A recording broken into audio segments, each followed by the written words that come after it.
Welcome back to Gilmour Racing for the wrap-up of the Errol Gilmour Memorial Cup.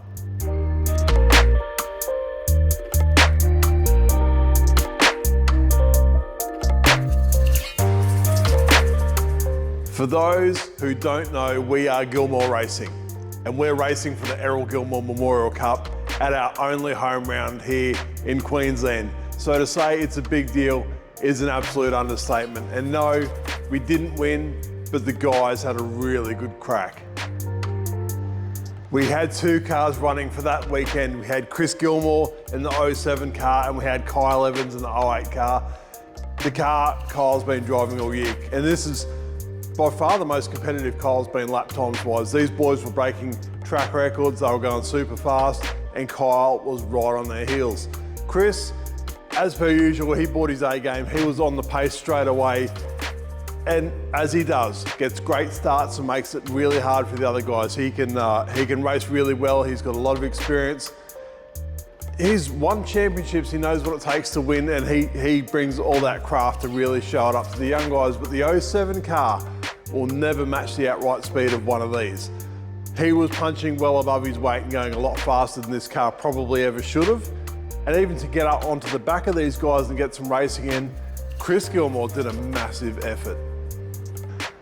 To win the Errol Gilmour Memorial Cup, it all comes down to the last race of the weekend. It's a half-hour race, which for these cars is quite a long distance. They're doing one lap in just a little bit over a minute, so they get a lot of laps in. And really early on in the race, I think it was maybe the second lap, Chris Gilmour got a bit of damage. He was racing really close with one of the other cars, and he got turned around. There's no real nice way to say it. And he also got a scuff on the front wheel, broken wing end plate on the front, but not only that, a whole lot of damage to the left-hand rear hub, which eventually Chris was able to manage it over the course of the race after his spin and a recovery, but this thing eventually lost drive and he idled around for the last lap. So not the finish Chris would have wanted, but Chris was happy to get up there and get some racing in. He only comes out every 12 months and still brings it to the guys, and it was great to see him running wheel to wheel with the other cars and using this car exactly how it's intended to be driven. These are a lot different driving style to the newer cars, and he wrings its neck and gets absolutely everything out of this car. Kyle also brought his A game in this car. He was probably on average as fast as anybody else. The other guys got that magical one lap that put him a little bit further up the grid than Kyle. And Queensland Raceway by nature is a very difficult track to follow on. Aero wash through the high-speed corners makes it almost impossible to really get a good draft onto that back straight. So very difficult track to pass on unless you're going to have a really big dive bomb. So Kyle was sort of stuck in the position he was at and able to manage it. In the last race, racing for the Errol Gilmour Memorial Cup, Kyle pinched a tyre, flat spotted the hell out of it, and then had to manage that for the whole race. He was pushing hard on the opening laps, which we've been absolutely on him about, and he gave us what we asked for, but unfortunately, pinching that brake hurt that tyre, and then it's cost him maybe a better result than he could have got, but he still walked away with third, and third in the current field we're racing in is certainly a pretty cool achievement. When the dust settled, it was Ryan McMillan that won the weekend, and of course the Errol Gilmour Memorial Cup, and Ryan drove exceptionally well. He put in a mega effort.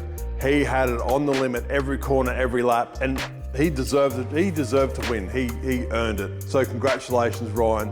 Great drive. Of course, there's always added pressure at our home round, and more pressure again for the Errol Gilmour Memorial Cup. And this isn't just felt by the team, but the drivers as well. This is a round where everybody comes out, everyone comes up and says hello, and there's that extra bit of pressure, really, to get the job done. So thank you to everybody that came out, everyone that came up and said hi and came and visited us. It's the only home round we get for the year, and it's always great to see the fans turn out and show us the support. Fortunately, we've got a bit of a gap until the next race at Sydney. So what we're going to do is, instead of going on holidays and relaxing, is we're going to use this time to find any gains we can. We're going to tune this thing up because we're going to return to Sydney for the second time this year. Kyle's feeling comfortable in the car. is growing each time he gets in the car, and we of course want to deliver him the absolute best car we can give him. We did have a few minor setbacks for the Errol Gilmour Memorial Cup round. Kyle's dash failed. Not that he's going to drive around looking at oil pressure or temperatures or anything else, but things like predictive lap times. When he's out there in practice particularly, he's trying different stuff. He's searching for the grip, he's seeing where the track's at, and the track on a weekend like that is constantly evolving. The grip levels are increasing. There was GT cars there, they've got big sticky tyres. So the track is almost different, not only every time you go out and race, but almost lap to lap as these cars will pick the rubber up or move the rubber around. So predictive lap times on the dash is critical. He needs to know if he's done something that makes him faster or slower. And unfortunately, Kyle didn't have that for the weekend, so we need to get that fixed. We've also got a couple other tune-up things we're going to do, as well as the standard setup for Sydney Motorsport Park. A little bit of damage on the front, which is just normal wear and tear. Kyle did nothing wrong in the car. He didn't run it off the track, unlike old mate over here with all the damage. This thing's pretty good. It just needs a good clean-up, a good going over, and a good service.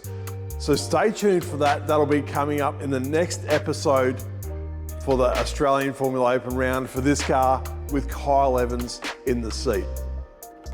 Once again, thank you all for your support. Thanks for watching. Thanks for reaching out, saying hi. Thanks for the messages. It does mean a lot. Subscribe if you haven't already.